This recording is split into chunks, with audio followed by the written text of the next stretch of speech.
The audience at the Geneva International Conference Center erupted in applause as Dr. Amara Chen approached the circular red carpet of the TED stage. Her presentation on quantum entanglement communication had been the most anticipated talk of the year. 3 billion viewers worldwide tuned in as she adjusted her microphone. What if I told you that Einstein's spooky action at a distance is the key to communicating across the stars? She began with a smile. The air behind her shimmered like heat waves rising from asphalt. Security personnel reached for weapons that wouldn't help. A tear in reality opened, a perfect oval of swirling darkness. The audience's applause transformed into screams. Dr. Chen turned, her expression shifting from confusion to terror as 3 elongated figures emerged. Their exoskeletons gleamed under the stage lights, compound eyes reflecting the horrified faces of the front row. One of them extended a limb toward Chen, impossibly fast. The live stream captured her final words. "Oh my God, they're real," before she vanished through the portal, which collapsed like a soap bubble. Similar scenes unfolded with horrifying precision across the globe. In New York, Ambassador Kida disappeared mid-sentence while addressing the UN Security Council on nuclear disarmament. At Vandenberg Space Force Base, General Harriet Walsh vanished while inspecting a hypersonic missile system, her security detail left unconscious but alive. In Tokyo, tech billionaire Takashi Yamamoto evaporated during the unveiling of his quantum computing breakthrough, leaving 10,000 witnesses in stunned silence. In 12 minutes, 12 of Earth's most brilliant minds were gone. The world erupted into chaos. Stock markets plummeted. Emergency sessions convened. Military forces worldwide went to DEF's Yuan 2. "We're tracking no vessels in orbit," NASA's director reported to a hastily assembled crisis team. "Whatever technology they're using, it's beyond our detection capabilities." 6 hours after the abductions, it happened. Every digital screen on Earth, phones, computers, televisions, billboards, simultaneously went black. Static crackled for 3 seconds before resolving into an image that would haunt humanity's collective nightmares. A creature filled the frame. Its segmented body extended beyond view, but its head featured multiple compound eyes arranged in unsettling asymmetry. Mandibles clicked as it spoke in perfect, unaccented English. "Your leaders are now property of the collectors," it announced, voice resonating with a metallic undertone. "Their knowledge has been deemed valuable to our archive. We offer you the courtesy of recovery rights for the price of 5 trillion universal credits, payable in rare earth elements at these specified coordinates." Data streamed across the bottom of every screen worldwide. Complex calculations and conversion tables. "You have 30 Earth days to comply." Evidence of our capabilities follows. The transmission cut to a satellite view of a small uninhabited island in the South Pacific. A beam of light struck from above. When the flash faded, only a perfectly circular crater remained where the island had been. This demonstration utilized 0.001% of our vessel's capacity, the alien continued. "Further negotiations are unwelcome. Further resistance is inadvisable." The transmission ended. In the vacuum of leadership that followed, nations turned against each other. China accused the United States of fabricating the crisis. Russia mobilized troops. The European Union called for calm, while secretly moving nuclear assets. In a basement lab at Stanford University, Dr. Elena Kaveri stared at her computer screen, tears streaming down her face. Her twin sister Amara was among the taken. Unlike the paralyzed governments, Elena had no intention of paying ransoms or waiting for miracles. She pulled out her phone and dialed a number she'd sworn never to use. "Jackson, it's Elena. Remember that theory we discussed about extraterrestrial psychological vulnerabilities? I need you in California. Tonight." As darkness fell across a frightened Earth, a different kind of response was already taking shape. The cell was hexagonal, walls perfectly transparent yet impossibly strong. Dr. Amara Chen had tried everything from her hairpin to her titanium-framed glasses. Nothing even scratched the surface. "It's some kind of molecular lattice," She whispered to Colonel Diana Oko in the adjacent cell, "Probably assembled atom by atom." Diana nodded almost imperceptibly. After 5 days aboard the collector vessel, they had developed subtle ways to communicate without alerting their captors. The 12 prisoners were arranged in a circle of cells, each visible to all others, a panopticon designed for constant observation. "They're watching our interactions," Diana mouthed while pretending to stretch. Her military training had proven invaluable in maintaining group morale. "Give them a show." On cue, Ambassador Kita in the cell opposite began arguing loudly with General Walsh about resource allocation, a manufactured disagreement that had been keeping their captors fascinated for hours. While the collector's attention focused on the convincing dispute, Dr. Kwame Osei continued his covert work. The quantum physicist had discovered something astonishing about their prison. The transparent walls resonated at specific frequencies when the aliens communicated, like microscopic tuning forks. Using the metal frame of his watch as a conductor, he tapped a precise pattern against his cell wall during a guard change. The vibration propagated through the molecular structure to Maya Patel's cell. The 17-year-old climate activist had been an accidental capture. She'd been shadowing Dr. Chen as part of a mentorship program. Initially devastated, Maya had become their greatest asset. The collectors barely registered her presence, dismissing her as biologically insignificant compared to the accomplished adults. Their mistake. While pretending to cry in a corner, Maya pressed her ear against the wall, decoding Kwame's message. * maintenance duct. Night CYCLE*. The collectors operated on a 20-hour rotation. During their equivalent of night, skeleton crews monitored the prisoners while most of the vessel's occupants entered a dormant state. When the lights dimmed and the observers thinned, Maya made her move. Her cell had a nearly imperceptible seam where waste extraction occurred. Unlike the others, she was small enough to squeeze partially into the opening when it dilated. She couldn't escape, but she could reach into the maintenance network beyond. "Got it," she whispered after an agonizing 15 minutes of contortion. Her fingers closed around a fibrous conduit, similar to fiber optics, but warm to the touch.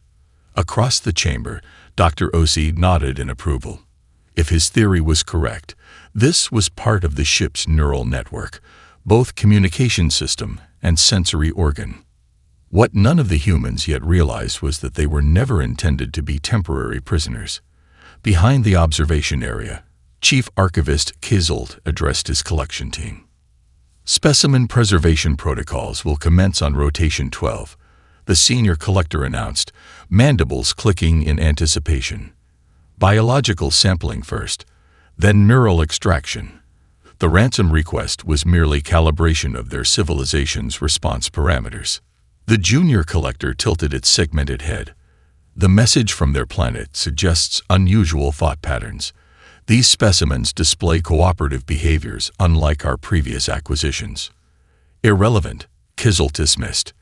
"Prey species occasionally cooperate under stress. It holds no strategic significance."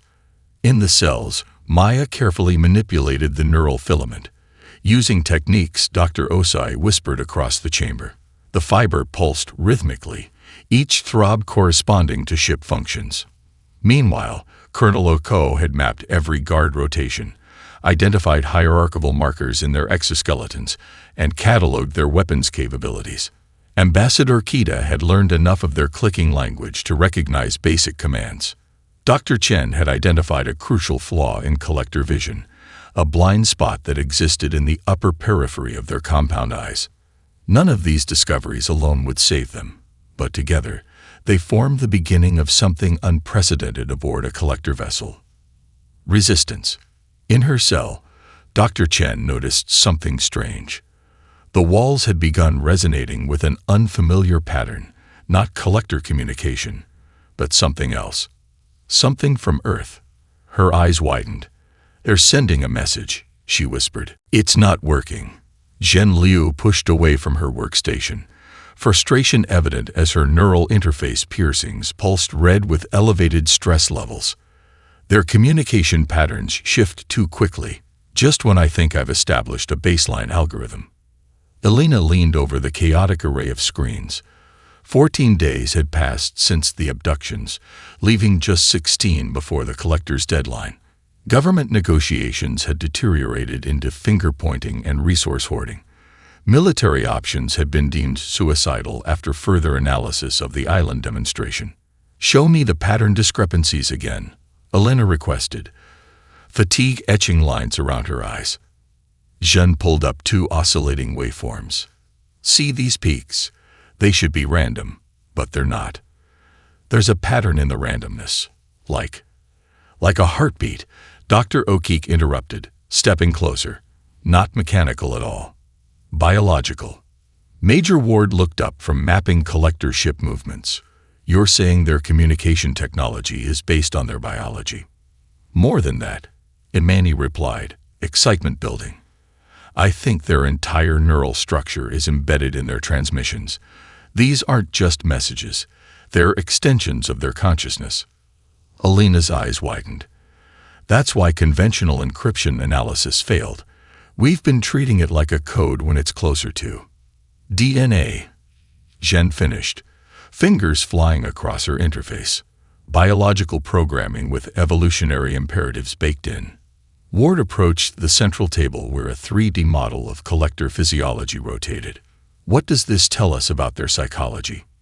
Imani manipulated the model, highlighting the oversized compound eyes and ambush-oriented line structure. "Everything. These are evolved ambush predators. Their entire neurological framework is built around stalking, hiding, and striking. But most importantly," she pointed to the enlarged brain stem, "this structure here suggests extreme sensitivity to pattern prediction." "Why would predators fear pattern prediction?" Elena asked. "Because," Ward realized, "if prey can predict your movements, you starve. The deadliest threat to an ambush predator is predictability." A spark of understanding passed between them.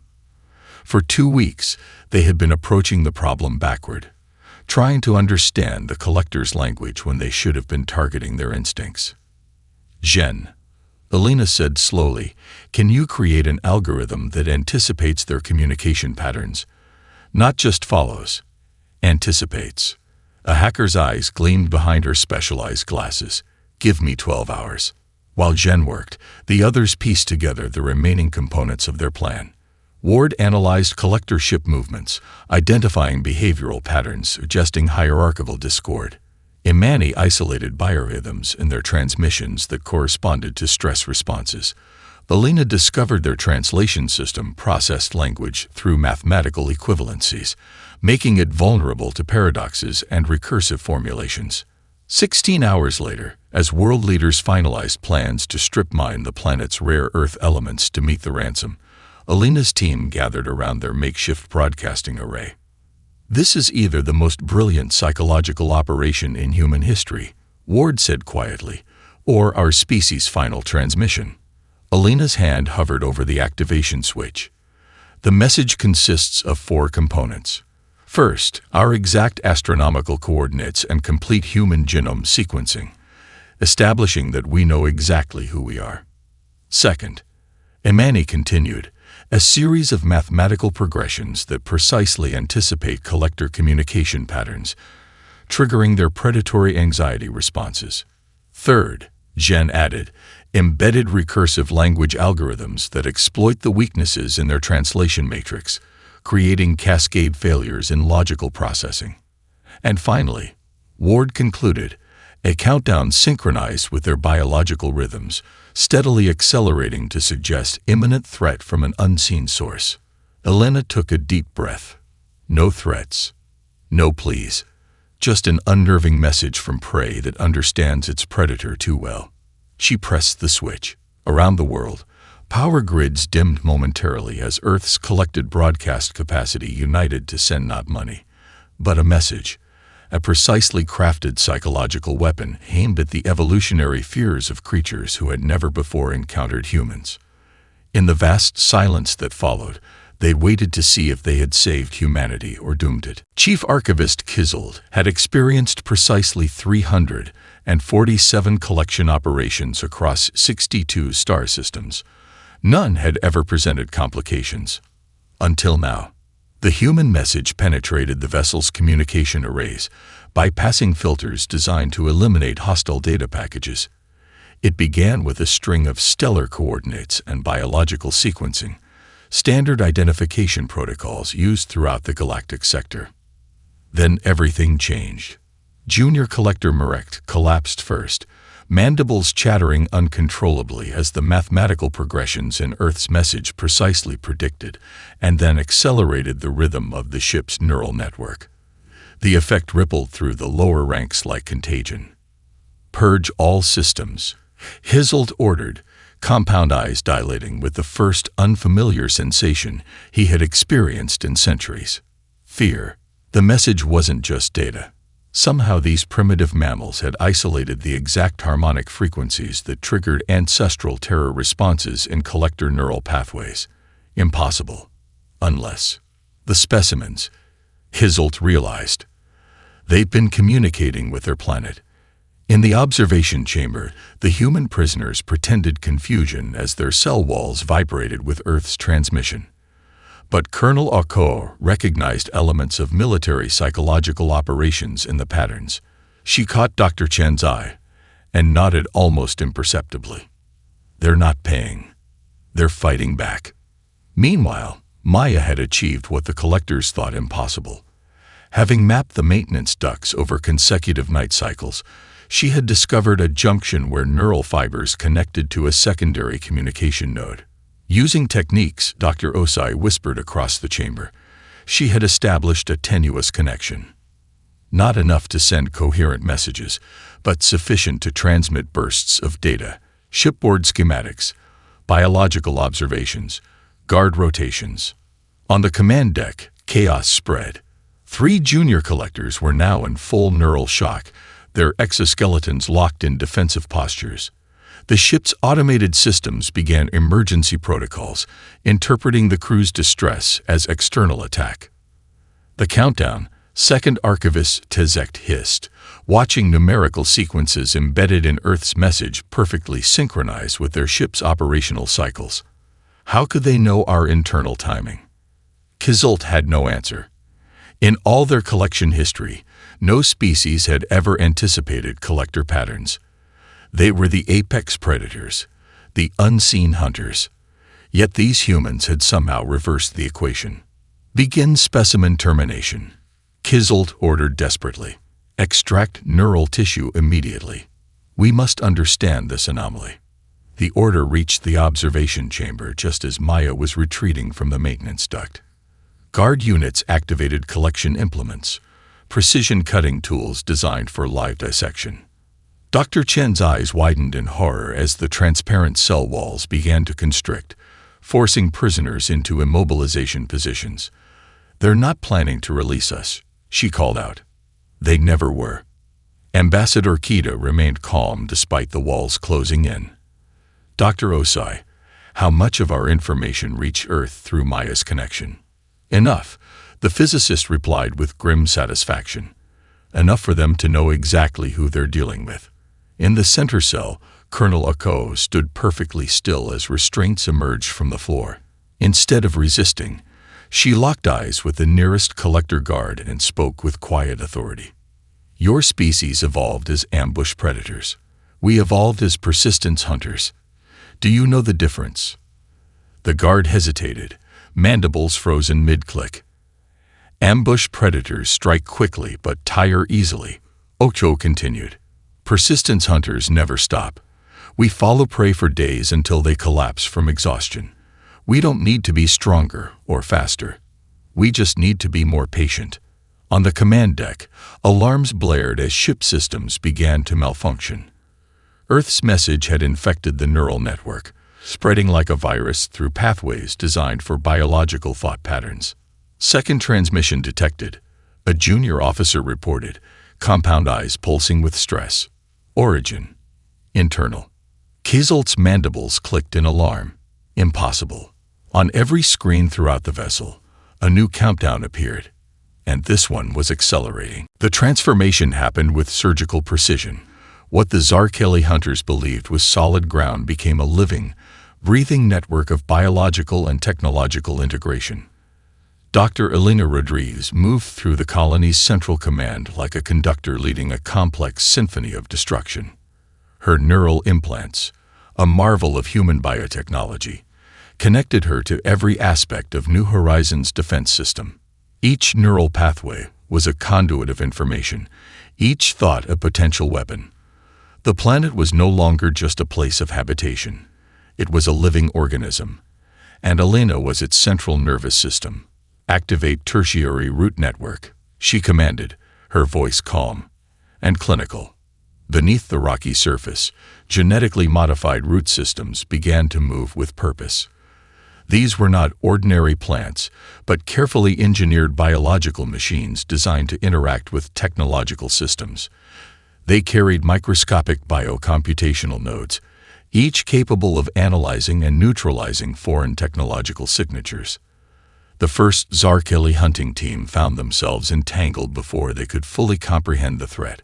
Specialized root structures, part organic, part mechanical, began to wrap around their advanced containment suits.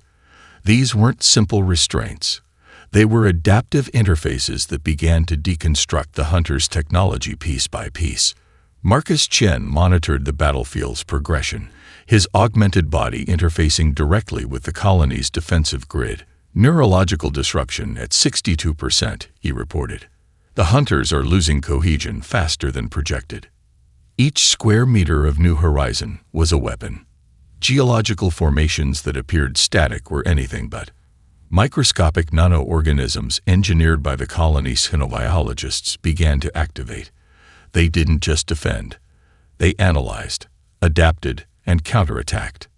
Nexrel, the Zarkeli tactical leader, realized something was terribly wrong when his team's most advanced scanning equipment began to malfunction. The ground itself seemed to be reading their technological signatures, anticipating their movements before they could even plan them. "This is impossible," Grak, the team's sensor specialist, muttered. His multispectral scanning equipment showed impossible readings. Thermal signatures shifted. Geological structures seemed to breathe. The very concept of terrain had been fundamentally altered. In the command center, Elena pulled up holographic representations of the battlefield. Each hunter was now part of a complex system of analysis and neutralization. Their technology was being turned against them, their movements predicted and countered before they could be implemented. A spore cloud emerged from a nearby rock formation, not a traditional biological weapon, but a targeted neurological disruptor. It carried quantum-encoded information patterns designed to interfere with the Zarkeli's neural communication networks. Within moments, the hunters found themselves experiencing sensory confusion, their collective hunting strategy dissolving into individual panic. "They don't understand," Elena said to Marcus, her cybernetic eye tracking multiple data streams simultaneously. "They've never encountered a battlefield that thinks." The colony's defensive systems were more than just a military strategy. They were a philosophical statement about human adaptability. Every technological advantage the Zarkeli possessed was being systematically dismantled, analyzed, and repurposed. Underground networks of biocomputational systems began to interface with the hunters' communication frequencies. What had been secure channels became open books, their tactical communications laid bare and dissected in real time. Nexrel tried to issue a retreat command, but found his communication systems had been completely compromised. The root systems that had initially seemed like a simple entanglement were now full-scale neural interfaces, breaking down the hunter's technological defenses at a molecular level. "Adaptive resonance at 78%, Marcus reported. "They're becoming part of the system now." It wasn't just about defense. New Horizon was teaching the Zarkeli a lesson about the nature of survival. Each hunter was being systematically transformed from a predator into a data point, their technological superiority becoming nothing more than raw information to be processed and understood. The first hunting team realized they were no longer in control. The battlefield was alive, and it was hunting them. Elena Rodriguez allowed herself the slightest smile. This was more than a defense. This was a complete reimagining of what a battlefield could be. "Welcome," she transmitted on an open frequency, "to New Horizon." Aboard the collector vessel, Kizel's authority collapsed faster than an unstable neutron star. "Your commander has failed to disclose critical intelligence," Earth's second message announced directly into the neural implants of junior officers. "Human sleeper agents have operated among collector crews for 17 standard cycles." The accusation was preposterous, impossible. Yet the message contained personal details about crew members that no external entity should possess: sleep cycle preferences, nutrition requirements, even private communications between officers. Deception. Kizel insisted as his subordinates' compound eyes fixed upon him with newfound suspicion. A primitive psychological tactic. Second Archivist Tezect stepped forward, upper limbs raised in challenge posture. "Then explain how they anticipated our biological rhythms, how they penetrated our neural network, how they know the names of your clutchmates on the homeworld." In the observation chamber, the prisoners recognized their moment.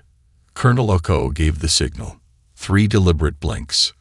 Dr. Osei immediately began reciting prime number sequences loudly, drawing the attention of the reduced guard staff. Ambassador Kita joined in, then the others, creating a synchronized chant that resonated with the transparent cell walls. The guard's confusion provided the cover Maya needed. She slipped her arm into the maintenance duct one final time, fingers finding the neural fiber junction she had mapped during previous excursions. Dr. Chen called out instructions disguised as meaningless human ritual. Pi equals 3.14159. Maya's small fingers executed precise manipulations of the neural fibers, following Chen's veiled commands. 265358979. The numbers weren't random. They were a binary code translated into decimal, instructing Maya on which fibers to cross-connect. Throughout the ship, lighting systems flickered as Earth's second transmission amplified through the vessel's own neural network. The carefully engineered frequencies triggered cascading neurological responses in collector biology: paranoia, suspicion, territorial aggression. On the command deck, junior officers now openly questioned Kizel's leadership. "The human message contains tactical analysis of your previous collection failures," Tezect announced, mandibles extended in aggressive display. "Failures you never reported to the hive mind." Insubordination. Kizel hissed, but his authority pheromones found no reception among the crew, their sensory organs overwhelmed by Earth's precisely modulated transmission. In the observation chamber, the specimen termination protocol faltered as guards received conflicting commands. The cell walls stopped constricting. Maya completed the final neural connection. Dr. Osei's improvised quantum entanglement circuit activated, creating a feedback loop that amplified Earth's message throughout every system on the ship. The effect was immediate and catastrophic for collector discipline. Lower-ranked collectors turned on higher-ranked ones. Security protocols were abandoned as ancestral territorial instincts overwhelmed social conditioning. Colonel Akoa seized the opportunity. "Dr. Chen, the blind spot." Amara nodded, remembering her earlier discovery about collector vision. As a guard approached her cell, she positioned herself precisely in the upper peripheral region of its compound eyes. From the guard's perspective, she simply vanished, triggering a primal panic response. It fired its weapon reflexively, the energy beam striking not Amara, but the cell's molecular lattice at its weakest junction. The transparent wall shattered. Throughout the chamber, the prisoners implemented the same tactic, exploiting the collector's evolutionary blind spots. One by one, cell walls fractured and collapsed. Ambassador Kita was the first to reach the fallen guard. She had studied their exoskeletons for days, noting the position of neural control nodules. With precise pressure, she deactivated the creature's motor functions while preserving its consciousness. "We need it alive," she explained, removing its communication device. For what comes next? In the ship's central computational core, Maya's neural fiber manipulation had achieved something unprecedented, a direct link to Earth. Dr. Osi's improvised quantum circuit now relayed real-time information between the vessel and Alina's team. "We're free," Colonel Oko transmitted through the captured communication device. "But we've discovered something in the ship's database. The collectors aren't acting alone." On Earth, Alina received the transmission with mounting dread. "What do you mean?" she asked. "The ransom was never about money," came her sister's voice. "It was a test. They have a client." "A client?" Alina's voice echoed through the underground bunker. "What kind of client hires interstellar kidnappers?" On the collector vessel, Dr. Chen accessed the ship's database through the terminal they'd seized. The hostages had barricaded themselves in the central computational core, using their knowledge of collector blind spots to set traps at every entrance. According to these records, Amara transmitted, the collectors serve as assessment tools for a species called the Archivists. They evaluate civilizations' responses to crisis. Colonel Okoa studied tactical displays showing collector forces regrouping throughout the ship. "We don't have much time. Their command structure is stabilizing." The Archivists catalog species across the galaxy, Dr. Osai added, scanning through alien data. "Those who pay ransoms are classified as resource-dependent and marked for eventual resource harvesting. Those who attempt military solutions are labeled aggression-dependent and marked for containment." "What about civilizations who've done what we did?" Major Ward asked from Earth. A heavy silence filled the channel before Ambassador Kita answered. "There aren't any. We're the first." In the bunker, Imani's eyes widened with sudden understanding. "That's why the collectors are panicking. We've created a classification crisis." "More than that," Jen interrupted, analyzing incoming data from the ship. "I'm detecting a new transmission from the collectors, not to Earth, but to coordinates in deep space. They're calling for extraction." Alina leaned forward. "What are they saying?" "They're claiming humans possess technology capable of." Jen frowned. "Soul extraction. Must be a translation error." "Not error," Ward corrected. "Perception. They have no concept for psychological warfare. They're interpreting what we did as technological, not psychological." For the first time in days, Alina smiled. "Then let's use that perception." Within hours, world leaders received an unprecedented briefing. With militaries standing down and ransom payments halted, Alina's team outlined a daring proposal. On the collector vessel, the standoff reached its breaking point when a new transmission arrived. Not from the mysterious archivists, but from Earth. It displayed on every terminal simultaneously. Earth's unified governments addressed the collector commander by name and rank, offering terms. The release of all hostages with their research data on other civilizations, in exchange for Earth deactivating its non-existent invasive technology and providing coordinates to an uninhabited resource-rich moon as compensation. In the computational core, Maya noticed something odd in the ship's neural network. "They're afraid," she whispered. "Not just of us, but of something else." Dr. Chen nodded grimly. "They're superiors. The archivists won't tolerate failure." The response came faster than anyone expected. The collectors, their hierarchy now in shambles and facing censure from their mysterious employers, agreed to Earth's terms. Within hours, the hostages were boarding one of the collectors' own shuttles, carrying something more valuable than any could have imagined.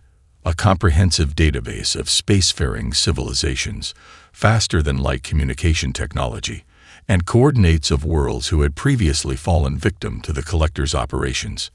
As the shuttle descended through Earth's atmosphere, crowds gathered worldwide to witness humanity's triumph. Not a single resource had been paid in ransom. Not a single weapon had been fired in anger. Earth had won using only understanding. In the New York landing zone, Elena waited anxiously as the alien craft settled onto the landing pad. The hatch opened, and 12 figures emerged to thunderous applause. Amara ran to her sister, embracing her tightly. "Your message saved us." "Our message," Belina corrected. Before debriefings could begin, a transmission reached Earth's newly established Sena communication array, not from the retreating collector vessel, but from distant coordinates across the galaxy. "Humans of Earth," it began in carefully structured language patterns that suggested the senders had studied Earth's psychological transmission methods. "We are representatives of worlds previously cataloged by the collectors. Your unprecedented response has created a classification anomaly that threatens the archivist system."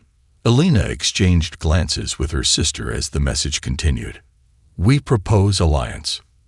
In the aftermath, as Earth established its first extraterrestrial diplomatic corps, the message that defeated the collectors became the foundation of human interstellar policy.